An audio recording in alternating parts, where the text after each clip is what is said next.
እንዴ ለምን ለቅሶ እንከታተላለን? ለምን እገሌ ያልደረሰኝም እንላለን? እኛስ ያልደረሰናቸው ለቅሶዎች የሉ?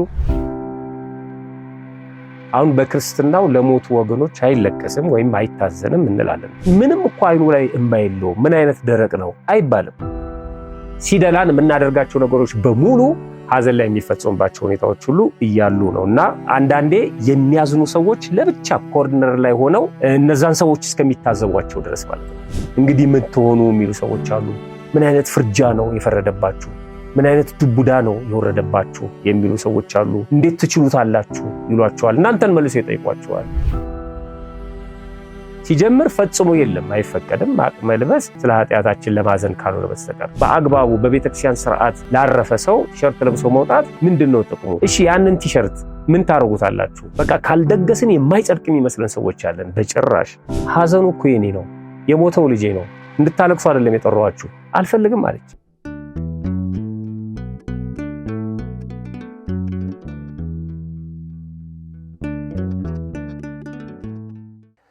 በስመ አብ ወወልድ ወመንፈስ ቅዱስ አሃዱ አምላክ አሜን። እጅግ በጣም የተወደዳችሁና የተከበራችሁ በቀንዲል ሚዲያ ብቻ የልማድና ክርስትና መርሃ ግብር ተከታታዮች በያላችሁበት ሰላምታችን ይድረሳችሁ። እንዴት ሰነበታችሁ? እንዴት አደራችሁ? እንዴት ዋላችሁ?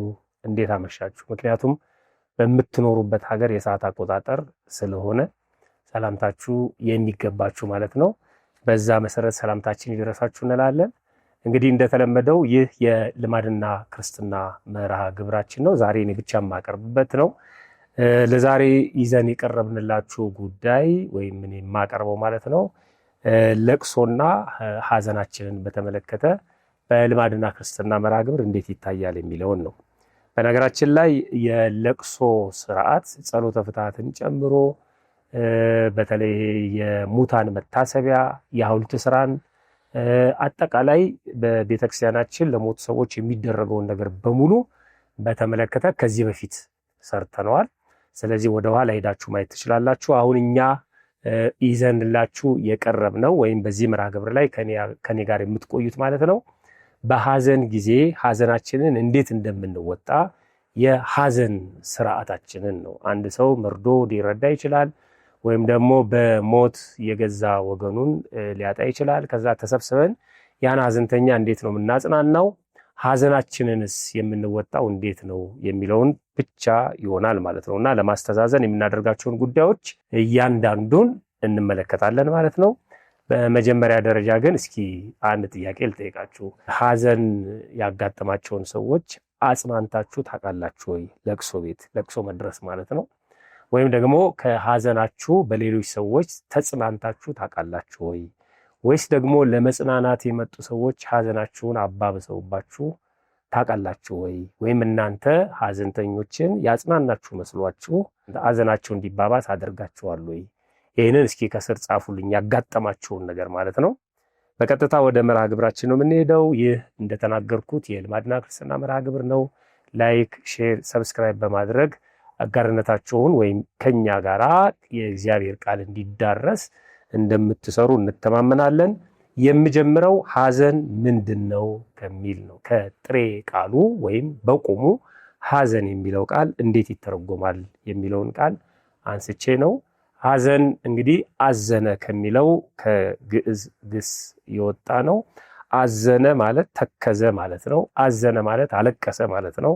አዘነ ማለት ተጸጸተ ማለት ነው። ወይም በሌላ አውድ አዘነ ማለት ራራ፣ ተቆረቆረ፣ ተከፋ፣ ተቀየመ ማለትም ነው። አዘነ ማለት ነው። ከዚህ አዘን ወይም ሐዘን ይወጣል።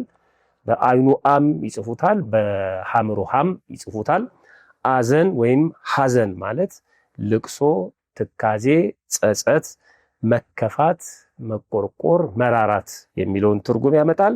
የአለቃ ኪዳነ ወልድ ክፍሌ የአማርኛ መዝገበ ቃላት ላይ ስታነቡ አዘን ተቀመጠ 7 ወይም 40 ቀን አለቀሰ፣ ለቅሶኛን ወይም ለቀስተኛን ተቀበለ ብለው ይፈቱታል። ይህ እንግዲህ አንድ ሰው በሞት ሲለይ ሐዘንተኛውን የአካባቢ ሰዎች ወይም ሌሎች ሰዎች ተሰብስበው የሚያጽናኑበት ስርዓት ማለት ነው። ሲገለጥ በዚህ መልኩ ተቀምጧል።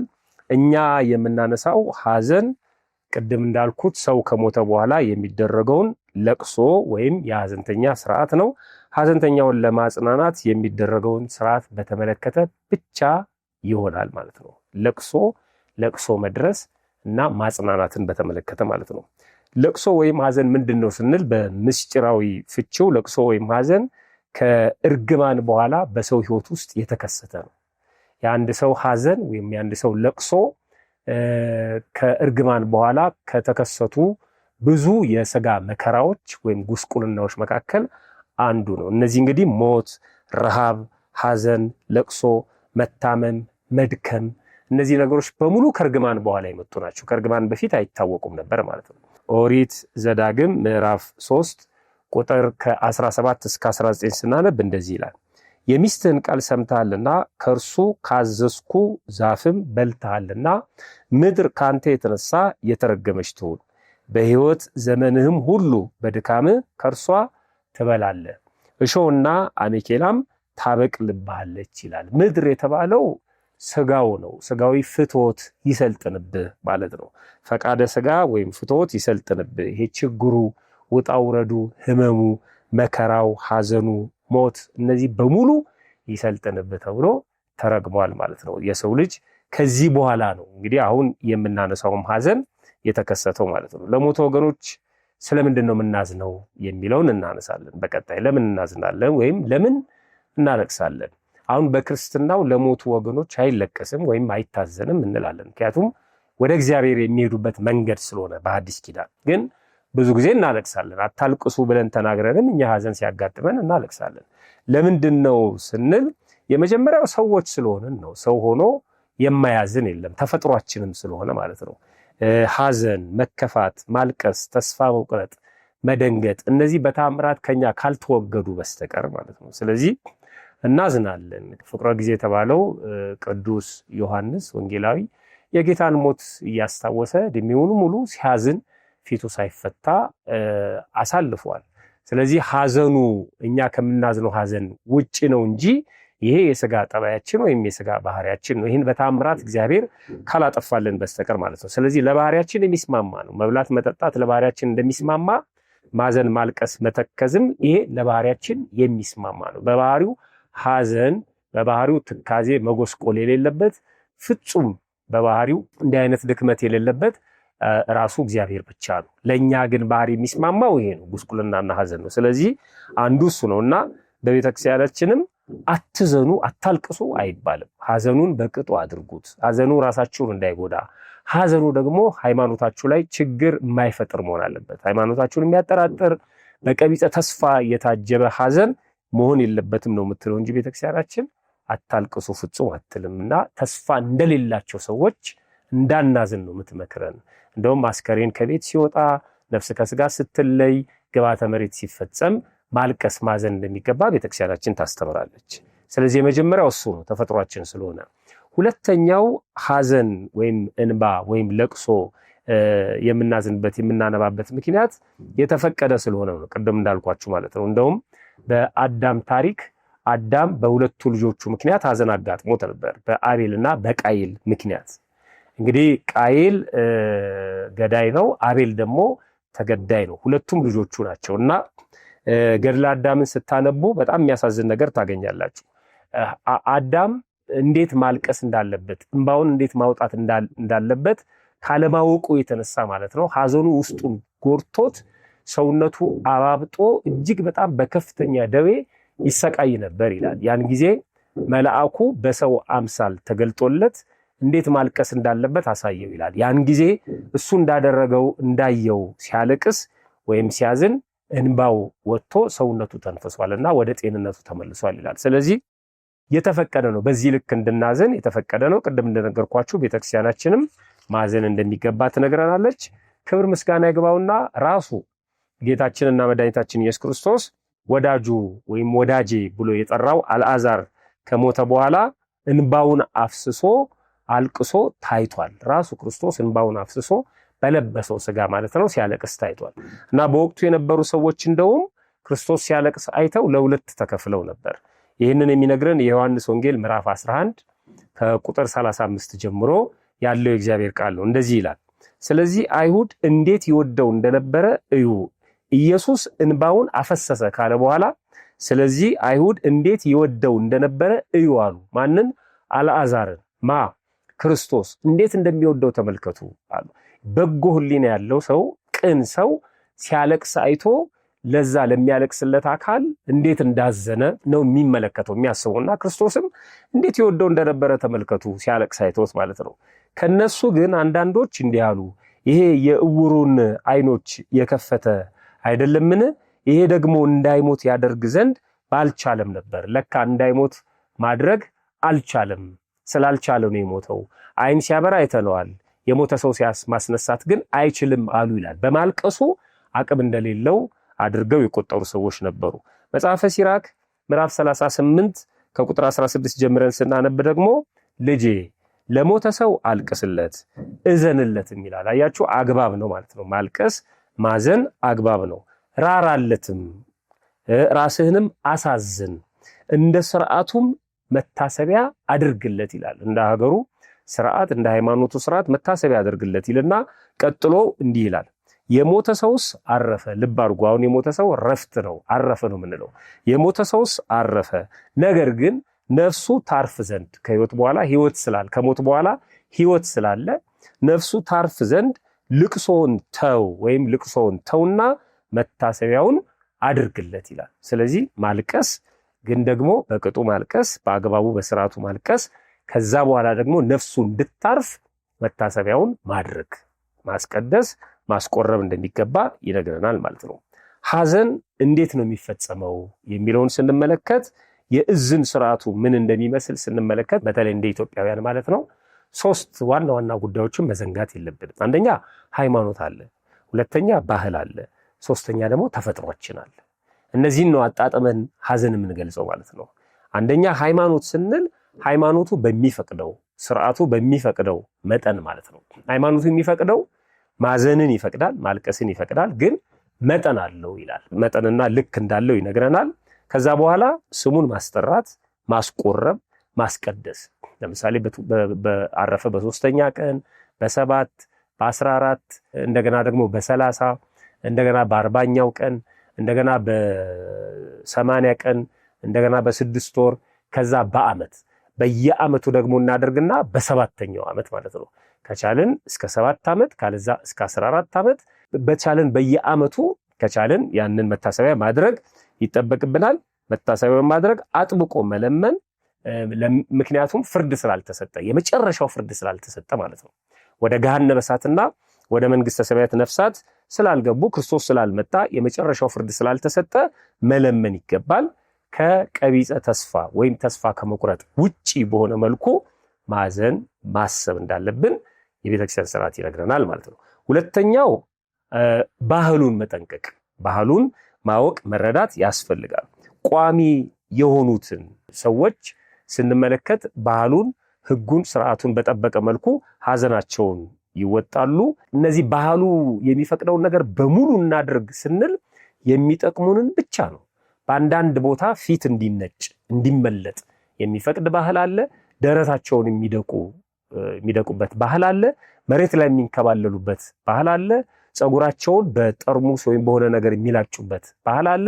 እነዚህ ነገሮች ጎጂ ናቸው። ከጥቅሙ ይልቅ ጉዳቱ ነው። ግን ሰብሰብ ብሎ ማልቀስ ባህሉ እድርም አለ። ሰብሰብ ብሎ ሐዘንን መግለጽ፣ ሐዘንን ለማርዳት የሚደረጉ ስርዓቶች አሉ። እህሏ በማምጣት አብሮ በመመገብ ነፍስ ይማር በማለት እነዚህ ሃይማኖትን እስካልጎዱ ድረስ ባህሉን ተከትሎ ደግሞ የሚፈጸሙ ስርዓቶች አሉ ማለት ነው። አንዳንድ ቦታ ላይ 3 ቀን፣ አንዳንድ ቦታ ላይ 7 ቀን፣ አንዳንድ ቦታ ላይ እስከ 12 ቀን፣ አንዳንድ ቦታ ላይ ደግሞ እስከ 40 ቀን ሐዘን የሚቀመጡበት ሁኔታ አለ። ጥቁር ይለብሳሉ፣ ፀጉራቸውን ይላጫሉ። አንዳንድ ቦታ አልቃሽ ያቆማሉ። ይሄ በጣም ጎጂ ነው። ደረታቸውን ይደቃሉ፣ ፊታቸውን ይነጫሉ። እነዚህ የሚጎዱ ነገሮችን አስወገደን ግን የሚጠቅሙ ከባህሉ ጋር የሚስማሙ ነገሮችን ማከናወን በራሱ ክፋት የለውም ማለት ነው። ለምሳሌ ከአልጋ ወርዶ ፍራሽ ላይ ተቀምጦ ጎረቤት ተሰብስቦ ሐዘንተኛውን የማጽናናት ስርዓት ሃይማኖትን እስካልጎዳ ድረስ የሰዎቹ ጤና ላይ ሌላ ችግር እስካላመጣ ድረስ ሐዘንተኛን መቀበል፣ ማስተናገድ፣ ፍቅራቸውን ሐዘናቸውን ለመግለጽ የሚመጡ ሰዎችን ክብር ሰጥቶ ማስተናገዱ በራሱ ክፋት የለውም ማለት ነው። ሶስተኛው ተፈጥሯችንን ያማከለ ሰው መሆናችን ማለት ነው። እንግዲህ አንዳንድ ሰዎች በተፈጥሯቸው ጽኑዓን የሆኑ ሰዎች አሉ ማለት ሐዘንን የመቋቋም ችሎታ ያላቸው ሰዎች ማለት ነው። አንዳንዶቹ ደግሞ ወደ ባሻዎች ወይም ቡቦዎች ደግሞ አሉ ሐዘንን መቆጣጠር የማይችሉ ማለት ነው። ስለዚህ ሁለቱን ማማከለ እገሌ ለምን አያለቅስም አይባልም፣ እገሌ ደግሞ ለምን እንዲህ እስኪሆን ድረስ ያለቅሳልም አይባልም። ሁለቱን ባጣጣመ መልኩ በተለይ ሐዘንተኛውን የምናጽናና ሰዎች ማጽናናት አለብን። ምንም እኮ አይኑ ላይ እንባ የለውም ምን አይነት ደረቅ ነው አይባልም። ውስጡ ያለውን ሐዘን እኛ ስለማናውቅ የግድ ሐዘን በእንባ ብቻ አይደለም የሚገለጸው እና ሰው በተፈጥሮ በአቅሙ እና በሚችለው መጠን ነው ሐዘኑን የሚገልጸው። ስለዚህ ተፈጥሮን ያማከለ መሆን አለበት። ብቻውን ሳይሆን ከሰው ጋር ሐዘኑን የሚወጣ አለ፣ ብቻዬን ተውኝ ብሎ ደግሞ ሐዘኑን ለብቻው የሚወጣ አለ። ስለዚህ የኛን ጠባይ የኛን ባህሪ ባማከለ መልኩ ሐዘን ይገለጣል ማለት ነው። በእኛ በኢትዮጵያውያን ቅድም እንደነገርኳችሁ ሐዘን ይቀመጣሉ፣ ለቀስተኞችን ይቀበላሉ፣ እንግዶችን መቀበልና መሸኘት አለ፣ እህል ውሃ ይዘጋጃል፣ ትኩረት ሰጥቶ እድርም የሚባል ነገር አለ፣ እድር ይገባል። ቀባሪ ላለማጣት ማለት ነው። ቀባሪ በፈጣሪ ይባላል። ግን ቢሆንም ማንም ይቀብረኝ ብሎ ማሰብም ደግሞ ክፋት የለውም። በራሱ ከፍተኛ ጥንቃቄ የሚያሻቸው ጉዳዮች ናቸው እነዚህ። ሐዘናችን ላይ ለመተቸትም ለማመስገንም እነዚህ ሶስቱ አይነኬ ክፍሎች አሉ። አንደኛ ሃይማኖት ነው፣ ሁለተኛ ባህል ነው፣ ሶስተኛ ተፈጥሯችን ነው። ተፈጥሯችንን የሚጋፋ አስተያየት መስጠት አግባብ አይደለም። ባህላችንንም የሚጋፋ አስተያየት መስጠት አግባብ አይደለም። ሃይማኖትንም የሚጋፋ አስተያየት መስጠት አግባብ አይደለም። ሶስቱን ባማከለ መልኩ ሐዘንን መወጣት አግባብ ነው ማለት ነው። እንግዲህ ሐዘን ቀደም ሲል በኢትዮጵያውያን ስርዓት ማለት ነው። ለምሳሌ አንድ ሰው በሞት ወገኑን ወይም ወዳጁን ሲያጣ ወይም በሞት በሐዘን ሲጎዳ ማለት ነው ሐዘንተኛውን አክብሮ ሐዘንተኛውን ተንከባክቦ ሐዘኑን ወይም መርዶውን ከማርዳት ይጀምራል። ዝም ብሎ መርዶ አይረዳም፣ ሜዳ ላይ ማለት ነው። እንደውም አንድ ወንድሜ የነገረኝን አስታወሰኝና ድሬዳዋ አካባቢ ነው እና የጓደኛው አባት ወይም እናት በጣም ይቅርታ ጠይቃለሁ ረስቻለሁ፣ ያርፉና ክፍለ ሀገር ነው። አንተ ስለምትቀርበው ለጓደኛ ንገረው አባቱ ወይም እናቱ አርፈዋል እና ቀስ ብለህ ንገረው ተባለ። ይሄ ልጅ ደግሞ ሐዘን ተናግሮ አያውቅም እና በጣም ጨነቀው። ከዛ ይሄዳል፣ ተመልሶ ይመጣል፣ አብረው ይገባሉ ይወጣሉ። በጣም ሲጨንቀው ዛሬ ቁርስ ምን በላው ውጪ ነው ብሎት ይዞት ወጣ። አብረው ነበሩ ማለት ነው እና ከዛ ይዞት ከወጣ በኋላ የሆነ ካፍቴሪያ ላይ ተቀመጡ፣ ሻይ አዘዙ። ከዛ በኋላ የሆነ ብስኩት ነገር አዘዙ እና እንዴት ነው ዛሬ የሚጋብዘኝ እያለ ያኛው ይከነከናል። እንዴት ምን አይቶ ነው ምናምን እያለ ማለት ነው እና እንደዚህ አይነት ልማድም ብዙ የላቸው መሰለኝ። ከዛ እየበላ ያኛው ሲያስብ ይሄ ጨነቀውና ሐዘን ነጋሪው ግን እንዴት ነው ዛሬ ቁርስ እዚህ አምጥተህ ጋበዝከኝ ምናምን ሲለው በቃ እናት ሞተው ነው ምንም ላደርግ አልችልም ብሎ እዛው ላይ ነገረው እና በጣም አዘነ። የአካባቢ ሰዎች ጉድ እስከሚሉ ድረስ ማለት ነው በሱ በተናጋሪው እና እንደዚህ የሆነበት ሁኔታ አለ እና ሐዘንተኛን አክብሮ ይጎዳል፣ ራሱን ሊጎዳ ይችላል በሚል አክብሮ እንግዲህ እንደምታውቁት ሰውየው ከመኝታው ሳይነሳ ሐዘኑ የደረሰበት ሰው መርዶ ከሆነ ማለት ነው ሌሊት ጎረቤት ተሰብስቦ አንድ የተከበረ ሰው ይላክና በራን ኳክቶ ክፈት ይባላል። አብረውት የሚያድሩ ሰዎችም እንዲኖሩ ይደረጋል፣ እንዲዘጋጅ ቤቱን እንዲያስተካከል ማለት ነው። እንዲህ ተደርጎ በስነ ስርዓቱ ይነገረዋል። ፍራሽ ላይ ኦሬዲ አልጋ ላይ ከሆነ በኋላ እንግዲህ ራሱን እንዲጠብቅ ማለት ነው ሐዘን ይነገረዋልና ሐዘንተኛውን ከመንከባከብ ጀምሮ ነው ሐዘኑን ለመናገር የሚሞክሩት። ከዛ ሽማግሌዎች ሐዘኑ ከተነገረው በኋላ ለቅሶ ኦሬዲ ከታወጀ በኋላ ማለት ነው ሽማግሌዎች ቤቱን ይቆጣጠራሉ። ሐዘንተኛው አቅሙን ስለሚስት ራሱን መቆጣጠር ስለማይችል ቤቱን መጥተው ይቆጣጠራሉ። ስራ ይከፋፈላሉ። ከእድሩ ጋር የሚመጡ እቃዎች ካሉ የሚሄዱ ሰዎች አሉ። ቤቱ የሚስተካከል ከሆነ ደግሞ ሴቶች ቤቱ እንዲስተካከል ያደርጋሉ። ከዛ ለቀስተኛው ቀብሮ ሲመለስ የሚዘጋጀውን እህል ውሃ ወዲያውን ያዘጋጃሉ። ወደ ቤተክርስቲያን ደግሞ ጉዳዩ የሚመለከታቸው አካላት ወደ ቤተክርስቲያን ይሄዳሉ። አስከሬኑ የሚመጣው ከሌላ ቦታ ከሆነ ደግሞ ሳጥን እንዲገዙ አስከሬኑ እንዲያመጡ ደግሞ የተወሰኑ ሰዎች ይላካሉ። ሁሉም ስራ ይከፋፈላል ማለት ነው እና በጣም የሚገርመው ቤት ውስጥ ውድ የሆኑ ንብረቶች ይሰበሰቡና ይቆለፋሉ። ሽማግሌዎች ቁልፉን ሁሉ ይይዛሉ። እኔ ስለማቅ ነው በመንደር ውስጥ የሚያደርጉትን ሽማግሌዎች ስላጋጠመኝ ማለት ነው እና ቤቱን ልክ እንደራሳቸው አድርገው ከዛ ለሐዘንተኛው ሁሉን ነገር ክፍት ያደርጋሉ። ምክንያቱም ሐዘኑ ካለቀ በኋላ ወደ ቤቱ ሲመለስ ቤቱ ባዶ ሆኖ እንዳያገኘው፣ ንብረቱ በዛ የሚቆጣጠረው አጥቶ ጠፍቶ ባክኖ እንዳያገኘው ይቆጣጠራሉ። ሁሉም ሐዘንተኛውን ይከባከባሉ። ደብቆ ወስዶ ምግብ እስከ ማቅመስ ሁሉ ይደርሳሉ ማለት ነው። ህመምተኛም ከሆነ መድኃኒት እስከ መስጠት እና እስከ መንከባከብ ይደርሳሉ። ለቀስተኛው ተራ ገብተው ያስተናግዳሉ። ለቀስተኛውን የሚመጣውን እንግዳ ማለት ነው። አብረው ይወጣሉ፣ አብረው ይገባሉ፣ አብረው ያድራሉ፣ አብረው ይውላሉ። እስከዚህ ድረስ ሐዘንተኛውን አጅበው ሐዘኑን እንዲወጣ ያደርጋሉ። የእዝን እህል ውሃ ወይም እንጀራ በተራ ያመጣሉ። እድሩ እንዳለ ሆኖ እነሱም በተራ እያመጡ አንዱ ቁርስ፣ አንዱ ምሳ፣ አንዱ እራት እየመገቡ ይሄዳሉ ማለት ነው። ይሄ የእዝን እንጀራን በተመለከተ መጽሐፍ ቅዱስም ይናገራል።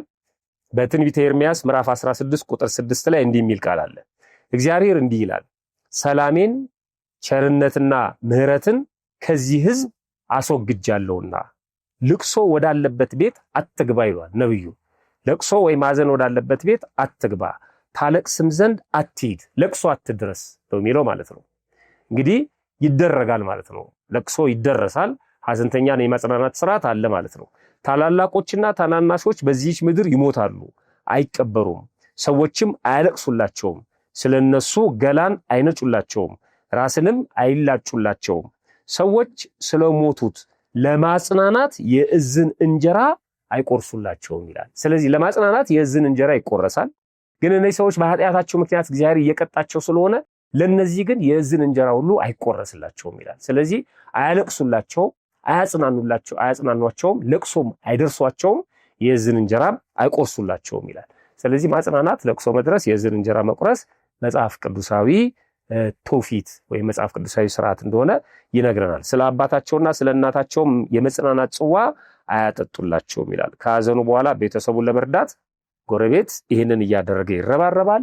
እንደውም ቀደም ሲል ልጆች ካሉ እንኳን ልጆች ይከፋፈላሉ። እገሌ እኔ ጋር ይደግ፣ እገሌን እኔ ያስተምረዋለሁ። ምክንያቱም ያ ጎጆ የሚፈርስ ከሆነ ሕፃናቱን የሚንከባከባቸው ከሌለ ሐዘኑ በጣም ከባድ ከሆነ የአካባቢው ህብረተሰብ፣ ቤተሰብ፣ ዘመድ ተሰብስቦ ስለ ልጆቹ እጣ ፈንታ ሁሉ ይመካከራል። የሚገርመው ብድር ያለበት ሰው ሟቹ ሞቷል የሚጠይቀኝ የለም ሳይል ነፍሱ ትወቅሰኛለች እግዚአብሔርም ይፈርድብኛል ብሎ ለተሰበሰቡት ሽማግሌዎች እገሌ በህይወት እያለ ይሄን አበድሮኝ ነበር ብለው ብድር ወዲያውኑ ይከፍላሉ። ቤተሰቡ የሚረዳበት ነው ብለው ስለሚያስቡ ማለት ነው። የተሰጣቸውን አደራ የተቀመጠ ነገር ካለ የሟቹ የሆነውን ነገር በሙሉ አምጥተው ያስረክባሉ። ቤታቸውን ለእንግዳ በመልቀቅ ሐዘንተኛውን ጎረቤት ለእንግዳ በመልቀቅ ሐዘንተኛውን ያስተናግዳሉ ማለት ነው። እንግዲህ ይህንን ካልን የቀድሞው የሐዘን ስርዓት ይህን ይመስላል ካልን የሐዘን ነገር አሁን ላይ ምን ይመስላል የሚለውን መዳሰስ ያስፈልጋል። በተለይ በልማድና ክርስትና እንዲህ አይነት ነገሮች ላይ ስለምናተኩር ማለት ነው። አሁን ላይ ያለን ሰዎች ሐዘንን የምንወጣባቸው መንገዶች፣ አሁን ላይ ያለን ሰዎች ሐዘንተኞችን የምናጽናናባቸው መንገዶች ምን ይመስላሉ የሚለውን ማሰብ ያስፈልጋል። አሁን ላይ ሁሉም ነገር ቀለል ተደርጎ የሚታይበት ዘመን ላይ ደርሰናል። በጣም ሁሉም ነገር ቀለል አድርጎ ማየት ተለምዷል። ሐዘንተኛውን አለማክበር፣ ሐዘኑን መናቅ፣ ሐዘኑም ሐዘን እንደማይመስል ሁሉ የሚታይበት ሁኔታ፣ እንደውም አንዳንድ ጊዜ በአንድ ሰው ሐዘን ሌሎች የሚደሰቱበትን ሁኔታ ሁሉ እየተመለከትን ነው። ለቅሶ ቤት ሳይሆን ድግስ ቤት የሚመስልበት ሁሉ አጋጣሚ አለ። በመብላት በመጠጣቱ ብቻ አይደለም ይሄ የሚደረገው፣ ቁማሩ፣ ጫት መቃሙ፣ ሌሎቹም ነገሮች በሙሉ በቃ ሲደላን የምናደርጋቸው ነገሮች በሙሉ ሐዘን ላይ የሚፈጸሙባቸው ሁኔታዎች ሁሉ እያሉ ነውና ለቅሶን እንደ መደበሪያ፣ ለቅሶን የሆነ እንደ መዝናኛ አድርገው የሚቆጥሩ ሰዎችም እየተመለከትን ያለንበት ሁኔታ ነው ያለው። ለቅሶ የምንነግርበት የምናረዳበት መንገድ፣ ሐዘንተኛውን የምናጽናናበት መንገድ፣ ለቅሶ የምንደርስበት መንገድ በሙሉ ችግር ያለበት እንደሆነ ይስተዋላል። አንዳንድ ቦታ ድንኳኑ ለረጅም ጊዜ እንዲቆይ ይደረጋል። ከዛ ጫት ይቃምበታል፣ አረቄ ይጠጣበታል፣ ቁማር ይጫወቱበታል፣ ያልተጠበቁ ቧልቶች፣ ቀልዶች ሁሉ ይነገሩበታል። አንዳንዴ የሚያዝኑ ሰዎች ለብቻ ኮርነር ላይ ሆነው እነዛን ሰዎች እስከሚታዘቧቸው ድረስ ማለት ነው። እነዚህኛዎቹ በዚህኛው ጥግ ሆነው እንደ ፌሽታ በቃ አረቄ እየተጠጣ ቀልድ እየተወራ እየተበላ ሌሎች ሙዚቃ መክፈት ብቻ ነው የቀረው። እሱም ያው ባህሉ ስለማይፈቅድ ነው። እዚህኛው ጋር ደግሞ ፍራሽ ላይ ቁጭ ብለው በሐዘን ተኮራምተው የሚበሉት የሚጠጡትን እንኳን በስርዓት የማያገኙ ሰዎች ሐዘንተኞች ሆነው እንደ ግሩፕ ተከፍሎ የምናይበት ሁኔታ ሁሉ አለ። አንዳንድ ጊዜ ሐዘንተኞችን ማድረቅ፣ ሐዘንተኞችን ማድከም፣ ሐዘኑ የጎዳቸው ሳይበቃ እኛ መተን እናደርቃቸዋለን። ልክ እንደ ወንጀል መርማሪ በምንድን ነው የሞተው? እንዴት ነው የሞተው? ስንት ሰዓት ነበረ? እንዴት እንዲህ ሊሆን ቻለ? እንዴት እሱ አልተጠነቀቀም? እናንተ የት ነበራችሁ? በጣም ለእያንዳንዱ ሰው አስቡት። እንደው 50 ሰው እንኳን እዛ ለቅሶ ቤት ቢመጣ ለ50 ሰው እንዴት ሆነ? ደግሞ መተው አጠገብ ይቀመጡና እያንዳንዱን ነገር የሚጠይቁ ሰዎች አሉ። እስኪ አስባችሁታል? ሐዘኑ አለ፣ ረሃቡ አለ፣ መጎሳቆሉ አለ። እንደገና ደግሞ የእያንዳንዳችንን ጥያቄ የመመለስ ሁኔታ አለና በምን ሞተ? እንዴት ሞተ? ከሞተ ስንተኛው ቀን ነው? የት ተቀበረ? በጣም የሚያሳዝኑ የማይጠቅሙ ተራ ነገሮች ማለት ነው። ሐዘኑን ከመድረሳችን በፊት መረጃ መጠየቅ ይቻላል እኮ። ከመምጣታችን በፊት እንዴት ነው የሞተው? በምንድን ነው የሞተው? ከዛ አዝኖ አሁን ማጽናናት ብቻ ነው። በቃ ሞት አዲስ ነገር አይደለም፣ በዚህም ይሙት ግን ወደ እግዚአብሔር እንሄደው ብሎ ለማጽናናት የሚረዱንን መረጃዎች ከሌሎች ሰዎች ተረተን መምጣት ሲቻል ግን ራሱ ሐዘንተኞችን የማድረቅ ነገር ይታያል። ሐዘንተኛን ማድከም፣ አረፍ የሚልባቸው አሁን ትልልቅ እናቶች አባቶች በሐዘን የተጎዳውን አካል ወደ ጓዳ ወይም ደግሞ ወደ ጎረቤት ወሰድ አድርገው ትንሽ እንዲያርፍ ያደርጋሉ። የሆነ ነገር እንዲቀምስ እንዲተኛ እግሩን ያጥቁታል። ሐዘንተኛው በጣም ብዙ ሲሆን ማስተናገድ ሲከብድ እነሱም እየተተኩ እያስተናገዱ ሐዘንተኛውን ያሳርፋሉ። እና አንዳንድ ሐዘንተኞች ግን እገሌ የት አለ ብለው ይጠይቋቸዋል በሚያሳዝን መልኩ። አይ ትንሽ አረፍ ብላለች ደክሟታል፣ ቀስቅሷት ይባላል። እንደ የመጣውን ሰው ማን ነው የሚያስተናግደው?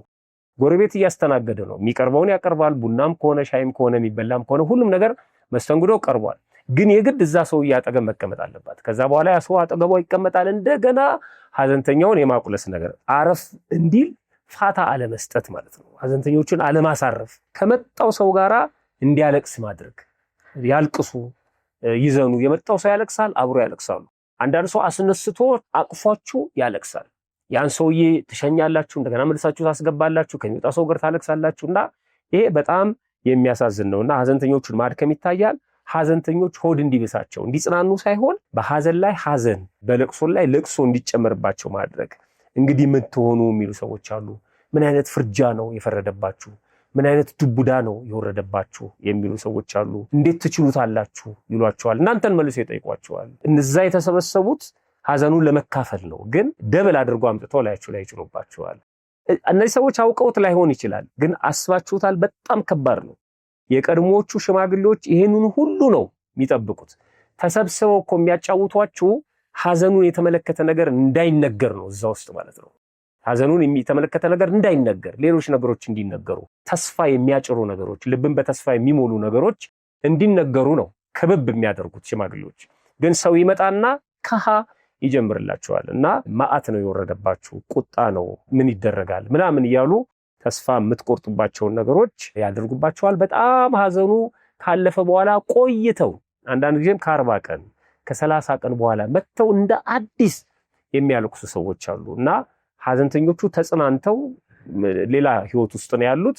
እንደገና ወደ ሌላ ህይወት ውስጥ እንዴት ቻላችሁት? እንዴት ዝም ትላላችሁ? እያሏቸው የሚያስለቅሷቸው አካላት ሁሉ አሉ። ስለዚህ ማድከም፣ ማሳዘን፣ ሆድ ማባስ የመሳሰሉ ነገሮችን ሐዘንተኛው ላይ መጫን፣ ይሄ ማጽናናት አይደለም።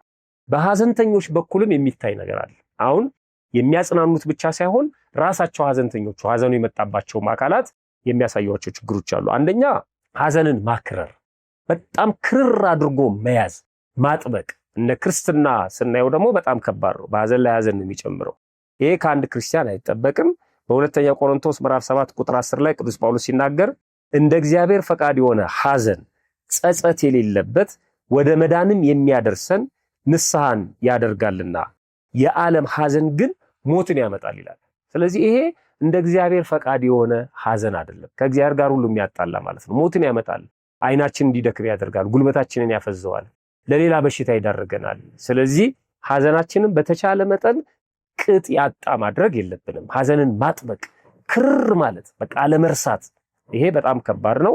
ሁለተኛ አስለቃሽ ወይ ሙሾ የሚያወጡ ሰዎች መቅጠር። አሁን በገጠሩ እየቀረ ነው፣ ከተማ ውስጥ የለም፣ እኔ አይቻላቅም። ቀደም ሲል ግን ሐዘንተኞችን የሚያስለቅስ አልቃሾች ይቀጠሩ ነበር። በማስለቀስ ገንዘብ የሚከፈላቸው ሰዎች ነበሩ። አሁን በገጠሩ ፎካሪዎች ናቸው ያሉት። እንግዲህ ምናልባት ይሄ ከምን የመጣ ስርዓት እንደሆነ አላውቅም። የሟቹን ዝና፣ ክብር፣ ጀግንነት እያነሱ የሚፎክሩ ሰዎች አሉ። ይሻላል አልቃሽ ከመቅጠር ማለት ነው። እና ያን የሚያስታውሱ አካላት አሉ። ስለዚህ አልቃሽ መቅጠር፣ ገንዘብ አውጥቶና ሰዎችን እንዲያለቅሱ ማድረግ ይታያል በሀዘንተኞቹ መካከል። ሶስተኛ ጥቁር ልብስ ለረጅም ጊዜ መልበስ ማለት ነው። አንዳንዶቹም እድሜ ልክ በቃ ጥቁር ልብስ መልበስ ቢያንስ እስከ 40 ቀን ከተለበሰ በቂ ነው። ያን ያህልም መቆየት አልነበረበትም። ግን ቅድም ነግራቸዋለሁ፣ ባህሉ አለ። የኛ አኗኗር ሰው በጣም ብዙ ነገሮች ሊያደርጋችሁ ይችላል። ከማህበር ህይወታችሁ ሊያናጋባችሁ ይችላል እና ስለዚህ ለአክብሮት ባህሉንም ለማክበር እንግዲህ እስከ 40 ቀን ከዛ በኋላ ግን አንዳንዶቹ እውነት ለመናገር ጥቁር ልብስ ሲለብሱ ሰውነታቸው የሚቆጣ ሰዎች አሉ፣ የሚያሳክካቸው የሚታመሙ ሰዎች አሉ። ግን ለህብረተሰቡ አፍ እና አይን ብለው የሚሰቃዩ ሰዎች አሉ። በክርስትና ህይወት ሲጀምር ፈጽሞ የለም፣ አይፈቀድም ማቅ መልበስ ስለ ኃጢአታችን ለማዘን ካልሆነ በስተቀር። ከሆነ ደግሞ ለጥቂት ጊዜ ቢደረግም በራሱ ችግር የለውም። ከ40 ቀን ግን ማለፍ ባይችል ጥሩ ነው እና ጥቁር ልብስን እስከ እድሜ ልክ የሚለብሱ ሰዎች አሉ። አራተኛ ለሐውልት ምረቃ መድከም፣ ብዙ ገንዘብ ለሐውልት ማውጣት፣ ቦታው እንዳይጠፋ ምልክት ማድረግ በራሱ ክፋት የለውም። ባለፈው ሰርተነዋል ስለ ሐውልት። በተወሰነ ደረጃ ምልክት ማድረግ፣ የሟቹን ፎቶና የሚጻፉ ጽሁፎችን ማድረግ ስርዓተ ቤተክርስቲያን በጠበቀ መልኩ እና ሰዎች ሄደው ሐዘናቸውን መግለጽ፣ ቀብሩ ላይ ያልነበሩ ሰዎች፣ ሐዘኑን ያልተካፈሉ ሰዎች መተው እንዲያዩት እና ሻማ እያበሩም ወደ እግዚአብሔር ለማስታወስ ምልክት ማድረግ፣ ሐውልት መትከል ልክ ያዕቆብ እንዳደረገው ማለት ነው። ቦታው እንዳይጠፋ ለራሔል ለባለቤቱ መታሰቢያ እንዳደረገው ይቻላል። ግን ትልቅ ግንብ ሰርቶ ብዙ ገንዘብ አውጥቶ ለምንም የማይጠቅም ነገር ማድረግ ግን በራሱ አግባብ አይደለም። ሌላው አምስተኛው ከቅርብ ጊዜ በኋላ ደግሞ በሟቹ ስም የሚለበስ ሸሚዝ ወይም ቲሸርት ማዘጋጀት።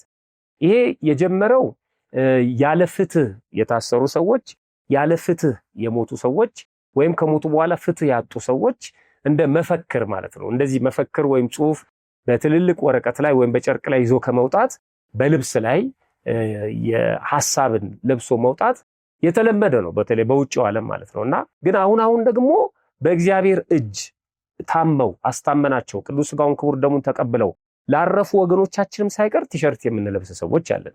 አንዳንድ ጊዜ ነገሩ በሕግ ቁጥጥር ስር ሆኖም እንኳን ስለለመደብን ብቻ ፍትህ ለገሌ ይገባል የሚል ጽሁፍ ሁሉ እየጻፈን የምንወጣ ሰዎች አለን። እኔ ቲሸርት በሟቹ ስም አሰፍቶ መልበሱ ፎቶ ማድረጉ ምንድነው ጥቅሙ ነው? እኔ ጥቅሙን ቢነግሩን በጣም ደስ ይለኛል። ምንድነው ጥቅሙ? ቅድም እንደነገርኳችሁ ዓለም እንዲያውቀው እና ሰዎች እንዲረዱት ወንጀል ከሆነም እንዲቆም መልእክት ለማስተላለፍ ችግር የለውም። ግን ደግሞ በአግባቡ በቤተክርስቲያን ስርዓት ላረፈ ሰው ቲሸርት ለብሶ መውጣት ምንድነው ጥቅሙ? ትልልቅ አዛውንቶች፣ እናቶች፣ አባቶች፣ ወንድሞች፣ እህቶች ያርፋሉ ታመው ቅዱስ ሥጋውን ክቡር ደሙን ተቀብለው፣ ግን ቤተሰብ ቲሸርት ለብሶላቸው ሐዘኑን ሲገልጽ እናያለን። እሺ ያንን ቲሸርት ምን ታረጉታላችሁ? ሐዘኑ ካበቃ በኋላ ሁሌ እያስታወሳችሁ ልታለቅሱ ነው ማለት ነው። ፎቶ አይደል ግድግዳ ላይ አትለጥፉትም። እና ጨርቅ ነው፣ ይጎሳቆላል፣ ይቀደዳል፣ ይጣላል ማለት ነው። እንደገና ገንዘብ ወጥቶበታል። ስለዚህ እኔ ጥቅሙ አይታየኝም እና ከቅርብ ጊዜ በኋላ ግን ይሄ ነገር አለ። ስለዚህ ይሄም በቤተክርስቲያናችን ስርዓት አግባብ አይደለም። የድሆችን ከርስ ብንሞላበት ነው የሚሻለው።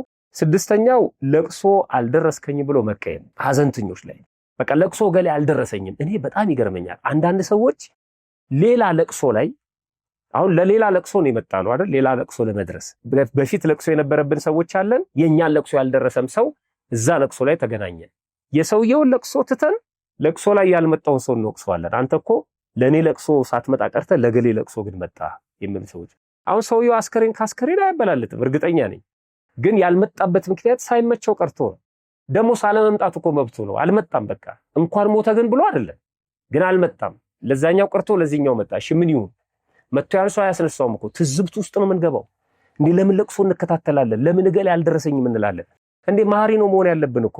እኛም እንዲህ አይነት ነገር ያጋጥመናል። እኛስ ያልደረሰናቸው ለቅሶዎች የሉ አሉ፣ ግን ፈልገን ያልደረስናቸው በፍጹም አይደለም። ያ ሰው ለምን አልተቀየመንም? ሊቀየመንም አይችልም። ስለዚህ ሐዘንተኞች ለቅሶ አልደረሰኝም የሚለውን ነገር ማውጣት አለባቸው። እንደ እግዚአብሔር እኮ አጠገባችን መጥቶ አጽናንቶናል። እመቤታችን አለች፣ ቅዱሳን መላእክት አሉ። ሰው ቢመጣ ለራሱ ነው፣ የራሱን ፍቅር ለመግለጽ ነው የሚመጣው እንጂ ለእናንተ አይደለም። በእርግጥ በሰው ስንታጀብ ሐዘናችን በተወሰነ ደረጃ ይቀንሳል። ሰው እንራባለን፣ ግን ደግሞ ሌሎች ሰዎች አሉ። ምንም ሰው አተን እኮ አይደለም።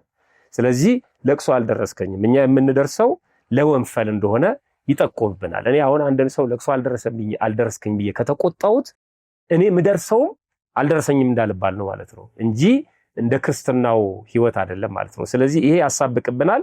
በወንድማችንም ላይ ደግሞ ይሄ የጥላቻን ኃጢአት እንድንሰራ ያደርገናል። ስለዚህ ለቅሶ አልደረሰኝም ብሎ ለሟቹ የሚጠቅመው ነገር ስለሌለ እንዲህ ብሎ መቀየም በሐዘንተኞች መካከል ይታያል። ይሄን ከልባችን ማውጣት አለብን። ቢደርሰን ጥሩ ነው፣ ግን አልደረሰንም። ስላልደረሰን ግን መቀየም የለብንም። አልደረሰኝም ብለን ማኩረፍ አይገባም። ሰባተኛው ለ40 እና ለ80 ለሙት ዓመት ከአቅም በላይ መደገስ፣ ብር ተበድሮ ተሰልቆ በቃ ካልደገስን የማይጸድቅ የሚመስለን ሰዎች አለን። በጭራሽ ድግሱን ቤተክርስቲያን አታስገድደን በፍጹም። እንደውም ቤተክርስቲያን ሁሉን ያማከለ እንዲሆን አሁን ወደ ገንዘብ ቀይረዋለች። ምን ማለት ነው? ለሞተ ሰው ፍትሐት ማስፈታት ይቻላል። ትንሹ ክፍያ 150 ብርና 200 ብር፣ ከዛ በኋላ እስከ 500 ብር የሚከፈላል እንደ ጸሎቱ አይነትና ቀን ርዝመት ማለት ነው። ስለዚህ ይሄ ለአገልግሎቱ የሚከፈል ክፍያ አለ። ይህንን ከፍሎ ቅዳሴ ማስቀደስ፣ ኪዳን እንዲደርስ፣ ማህሌት እንዲቆም እና ሙሉ ፍትሐት እንዲፈታ ማድረግ፣ በጸሎት አባቶች እንዲያስቡት፣ ዳዊት እንዲደግሙለት ለቤተክርስቲያን የሚገባውን ነገር መክፈል፣ ያ ተሰብስቦ ለደሞዝ ስለሚሆን ማለት ነው። ይህንን በገንዘብ መቀየር ይቻላል። ካለን ግን ደግሰን ብናበላ በራሱ ችግር የለውም። አንዳንድ ሰዎች ድግስ የሚተቹ ሰዎች አሉ። ሰው ካለው በሬ ቢያርድ ምን ችግር አለው? እንዴት እገሌ በሬ ያርዳል እንዴ? ካለውስ ተበድሮ አይደለም እኮ የሚያርስበትን ከሆነ እንወቅሰዋለን። ለልጆቹ ያስቀመጠውን ሀብት አውጥቶ ከሆነ እንወቅሰዋለን። ካለው ምን ችግር አለ? ካለው ዝክር እኮ ነው። በመድኃኔዓለም ስም በቅዱስ ጊዮርጊስ ስም ዝክር ጠርቶ እንደሚመግበን ማለት ነው። ዋጋ አገኝበታለሁ ብሎ ካለው አርዶ አወራርዶ ሰዎችን ጠርቶ ነዳያንን ጠርቶ የሐዘኔ ተካፋይ ስለነበራችሁ አመሰግናችኋለሁ፣ አሁን ደግሞ በጸሎት ስሙን ስለምናስብ ለዚህ ቀን ደግሞ ስላደረሰን እግዚአብሔር እናመስግን ብሎ ሟቹን እናስበው ብሎ በ40 ቀን በ80 ቀን ደግሶ ማብላት ክፋት የለውም። ካለን ነው። ግን ተቸግረን መሆን የለበትም ነው። እኛ እንግዲህ ይህንን ነው ልናስተላልፍ የቻልነው። በመጨረሻ ግን አንድ ነገር ተናግሬ የዛሬን መርሃ ግብር አጠቃልላለሁ። በቅዱስ ዮሐንስ አፈወርቅ ታሪክ አንድ በጣም የሚገርም አለ። ለቅሶ ሐዘንን መድረስ በተመለከተ ማለት ነው። የሚገርም ህይወት አለ። ቅዱስ ዮሐንስ አፈወርቅ በረከቱ ይድረሰንና እሱ በሚኖርበት ጊዜ በአንዲት ግብፃዊት ሴት በሚመጣበት ጊዜ የምትቀበለው በእንግድነት የምታስተናግደው አንዲት ግብፃዊት ሴት ነበረች ይላል ታሪኩ። እና ከዕለታት አንድ ቀን ባለቤቷ አረፈ እና ባለቤቷን በስርዓት ቤተክርስቲያን በሚያዘው ህግ በስነ ስርዓት ቀበረችው። በሌላ ጊዜ ቅዱስ ዮሐንስ አፈወርቅ ከሐዘኑ ሊያጽናናት መጣ። በሷ ቤት ያርፍ ስለነበር ይስተናገድ ስለነበር እና አጽናንቷት አስተምሯት ሄደ ማለት ነው። ከዛ ከተወሰነ ጊዜ በኋላ አንድ ልጅ ነበራት። እድሜው 18 ዓመት ሲሞላ ያ ልጇም አረፈ ይላል። ልብ አድርጉ፣ ባለቤቷ አረፈ፣ ከልጇ ጋር መኖር ጀምራለች። አሁን ልጇ ደግሞ 18 ዓመቱ ነው። ገና እንግዲህ ምንም አላየም ማለት ነው። በ18 ዓመቱ አረፈ። ሐዘን ላይ ሐዘን ተጨመረባት። አሁን ብቻዋን የቀረችው ግን የምትገርም ሴት ነች። ልጇን ማንም ሰው ሳይሰማ ባለሟሎቿን ወይም ሰራተኞቿን ጠራችና አንድ ነገር እንዳይተነፍሱ በሯን ዘግታ በአግባቡ አጥባ ገንዛ አስተካክላ ወደ ማረፊያ ክፍሉ አስገባችና ቆለፈች፣ መኝታ ቤት ውስጥ ማለት ነው። ከዛ በኋላ መልእክት ላከች፣ የንስሐ አባቷን ጨምሮ ለዘመዶቿ ለካህናቱ መልእክት ላከች። በዚህ ቀን ቤቴ እንድትመጡ ምሳ አዘጋጅቻለሁ፣ እንግዳ እሸኛለሁ እና እግዚአብሔር ቤቴን በበረከት ጎብኝቶታል እና እንድትመጡልኝ አለች። ሰዎች ያው ድግስ ነው፣ እንግዳ የምትሸኘው እንግዳ አላት። እግዚአብሔር ቤቴን በበረከት ሞልቶታል ብላለች። ድግስ ነው የተጠሩት። ለባብሰው አጊጠው መጡ ማለት ነው። ከዛ ቤቱ ውስጥ ሁሉም የንስሐ አባቷም አሉ እንዳትቀሩ ብላለች እና ካህናቱም አሉ። ቤቱ ውስጥ ሁሉም እንግዶች ከሞሉ በኋላ ባለሟሎቿን ጠቀሰቻቸውና አስከሬኑን በሳጥን እንደተደረገ በሱቲ እንደተሸፈነ አምጥተው መሃል ላይ አስቀመጡት። ደነገጡ ሰዎች። ቆመችና እንግዲህ እንግዳ እንሸኛለን ያልኳችሁ ልጄ ነው፣ ልጄ ሞቷል፣ አባቱን ናፍቆ ወደ አባቱ ሄዷል። ስለዚህ ዛሬ በክብር ቤተክርስቲያን በፈቀደችው ስርዓት መሰረት ጸሎት አድርገን ሁላችንም እንሸኘዋለን። እንዲህ ለብሳችሁ እንድትሸኙት የፈለኩት እኔ ነኝ እና ሰው ደነገጠ። እንዴ ምን ማለትሽ ነው? ለቅሶ ላይ እንዴት እንዲህ ለብሰን እንድንመጣ ታደርጊናለሽ? ልጅሽ ሞቶ እንዴት በዚህ አይነት ሁኔታ ነው የምንመጣው? ብለው ለማልቀስ ሞከሩ ይላል። ተቆጣቻቸው። ያው ለቅሶን ሐዘንን መቆጣጠር አይገርምም? ሐዘኑ እኮ የኔ ነው፣ የሞተው ልጄ ነው። እንድታለቅሱ አይደለም የጠራኋችሁ፣ እንድትጸልዩልኝ ነው የጠራኋችሁ። ስለዚህ ስርዓተ ጸሎቱን አባቶች ይመራሉ። ሁላችንም በጸሎቱ ተሳትፈን ልጄን እንቀብራለን። ይሄ ሌላ ለቅሶ፣ ይሄ ደረት መድቃት፣ ፊት መንጨት ምናምን አልፈልግም አለች። ሐዘንን መቆጣጠር ያስፈልጋል ማለት ነው። ሐዘን ሲኖር ካህናት አባቶችን በማምጣት መምህራን በማምጣት ማስተማር፣ ዘማሪያን እንዲመጡ ማድረግ፣ ማጽናናት እና ያለብንና ይሄን የሚሰሩ ብዙ ወንድሞች አሉ። በእውነት እግዚአብሔር ጽናቱና ብርታቱን ይስጣችሁ። ሐዘን በሆነ ጊዜ መምህራን እንዲመጡ፣ ዘማሪያን እንዲመጡ፣ ህዝቡ ቃል እግዚአብሔር እንዲሰማ የሚያደርጉ ማለት ነው። በየአጥቢያቸው ብዙ መምህራንና ወንድሞች እህቶች አሉ። ይሄ በጣም ትልቅ አገልግሎት ነው። ከዛ ልጇን ቀበረችው እንዲያደርጋ ማለት ነው። ምትገርም ነች። አሁን ይኸው ልጄ ሞተ ብላ ብትነግራቸው መተው አያጽናኗትም። ምን የሚሏት ይመስሏቸዋል? ባለቤቷን በሞት አጣች። ደግሞ ይጦረኛል ብላ ያሰበችው ገና በ18 ዓመቷ አጣችው። ምን አይነት መከራ፣ ምን አይነት ዱቡዳን የወረደባት ነው የሚለው ሰው። እንደ እግዚአብሔር እንዴት ነው አንቺን ብቻ እንዲህ አድርጎ የሚፈትንሽ? በጣም በክፉ በመጥፎ ፈተና ውስጥ ነው ያለሽ ብለው ሐዘኗ ላይ ሐዘን ነው የሚጨምሩባት። አልፈለገችውም። ይሄንን ከዚያ ያወጧታል ማለት ነው። በቃ ተረርቷለች እሷ። የሚገርመው ይሄ አይደለም። ከብዙ ጊዜ በኋላ ያ ይወዳት የነበረው የሚያከብራት እሷም የምታከብረው ትልቁ የቤተክርስቲያናችን መምህር ቅዱስ ዮሐንስ አፈወርቅ ሊቀ ጳጳሱ መጣ ማለት ነው። ሐዘኑ ተረስቷል። አሁን እሷ ተጽናንታለች። ከብዙ ጊዜ በኋላ ነው የመጣው። ልክ እንደመጣ ምን የምታረግ ይመስላችኋል? ወይ እናንተ ምን ታረጋላችሁ? ይኸውልህ ባለቤቴን አጣው፣ ባለቤቴን ባጣው በዚህ ዓመት ደግሞ ልጄን አጣው። አሁን ብቸኛ ሆኜ እግዚኦ እሪ ያለች ጉዶንኩ ያለች ነበር የምትቀበለው። እኛ ብንሆን እንደዛ ነው የምናደርገው። ግን ሐዘኗን ዋጥ አድርጋ አባቷ በመምጣቷ ደስ ብሏት ማለት ነው እግሩ ስር ወድቃ አስተናገደችው። የሚደረገውን ነገር አድርጋ ወደ እንግዳ ማረፊያ አስገባችው። ራት አብልታ ሁሉን ነገር ጨርሳ ምንም ከራሷ ጋር ተሟገተች ይላል። እንዲህ አለች ይላል ታሪኩ። አሁን ለአባቴ ይሄንን ነገር ብነግረው ሌሊቱን ሙሉ የሚነግረኝ የሚያስተምረኝን ቃል እግዚአብሔር አጣለው። እኔን ለማጽናናት ቅዱሳት መጻሕፍቶችን ሲጠቅስ ወይም እኔን ለማጽናናት ወይ በሐዘኑ ደግሞ ተጎርቶ ልቡ ተሰብሮ እኔን የሚያስተምረኝን ነገር በሙሉ ልቡ እንዳያስተምረኝ አደርጋለሁ። ስለዚህ ሐዘኑን ማወቅ የለበትም፣ ትምህርቱን መረበሽ የለብኝም ብላ ስትሰማው አደረች ይላል። ትምህርቱ ይቀርብኛል ብላ አስባ ማለት ነው። አይገርም? ምክሩ ይቀርብኛል ብላ ያ የሚጣፍጠው ነው የቅዱስ ዮሐንስ አፈወርቅ። እንግዲህ እኛ አንብበን በቅዱስ ዮሐንስ ትምህርት እንዲህ ከተማረክን ያውም ደግሞ ካነበብነው ማለት ነው። እሷ ደግሞ ቃል በቃል ነው የምትሰማው እና በጣም ነው የምትናፍቀው። እንቅፋት ይሆንብኛል ብላ ሳትነግረው አሳደረችው። ያን ትምህርት ስትጠጣ አደረች ማለት ነው። መጨረሻ ላይ ከመስተንግዶ በኋላ ማለዳ ስትሸኘው ወደ በር አካባቢ እየሸኘችው ልጅሽን አላየሁትም ከገባሁ ጊዜ ጀምሮ ደህና ነው። እሱ ነው እንደውም ያስታወሰው በጣም በሚገርም መልኩ ማለት ነው። እና ምን አለች እሷ? አይ ልጄማ አባቱን ናፍቆ ሄዷል። ምን ማለት ነው አላት። ልጄ እኮ ሞቷል። መቼ? እንዴት? ደነገጠ እሱ ማለት ነው። አይ በዚህ ቀን እኮ እንዴት አልነገርሽኝም? እንዴት አልሰማውም ብሎ አሁን ስሜቱ ነው። ቅድም ነግሬያቸዋለሁ። ለምንድን ነው የምናለቅሰው? ለምንድን ነው የምናዝነው? አንዱ ተፈጥሯችን ስለሆነ ብያቸዋለሁ። እና ሰው ነው ያውም ደግሞ ሩሩ አባት እና ጮኸ። እንዴት አስነግርኝም ብሎ ወይኔ ያለ ይላል። ከዛ እሷ ምን አለች? እንዴ አንተም ደግሞ እንደ ሌሎቹ እንደ ምዕመናን ልታዝን ልታጽናናኝ ሲገባ በሐዘን ላይ ሐዘን ልትጨምርብኝ ታዝናለህ እንዴ?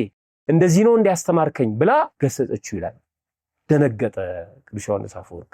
እንደውም በሌላ ቦታ ላይ ጳጳስ መሆን የሚገባሽ አንቺ ነበርሽ፣ እኔ እስከዛሬ ድረስ ጳጳስ ነኝ ብዬ አስብ ነበር፣ ግን አለመሆኔን ነው ያወቅኩት ብሎ ተናግሯል። ታሪኩን እንደምናነበው ማለት ነው እንደሚነግረን እና በጣም ገረመው።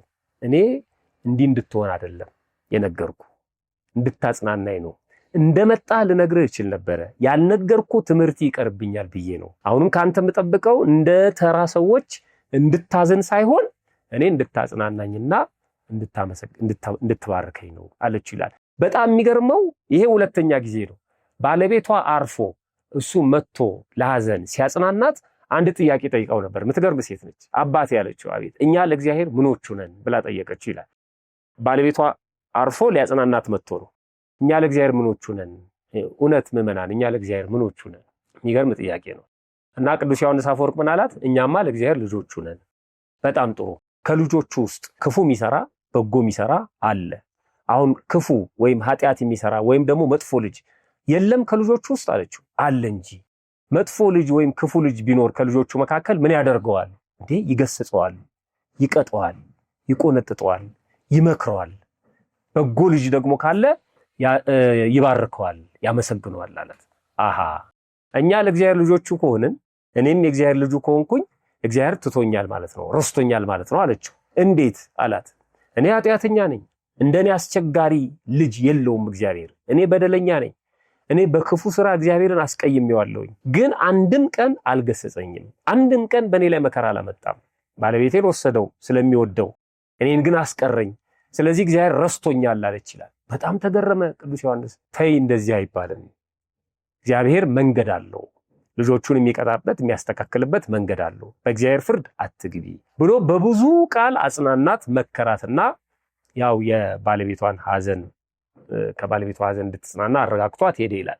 ድጋሚ ነው አሁን ደግሞ ይሄንን ነገር ያመጣችው ማለት ነው። ስለዚህ በጣም ገረመውስ እና አባቱን ናፍቆ ሄዷል። አንተ እንድታጽናናኝ ነው የምፈልገው እንጂ እንደሌሎቹ እንድታዝን አልፈቅድም አለችው ይላል።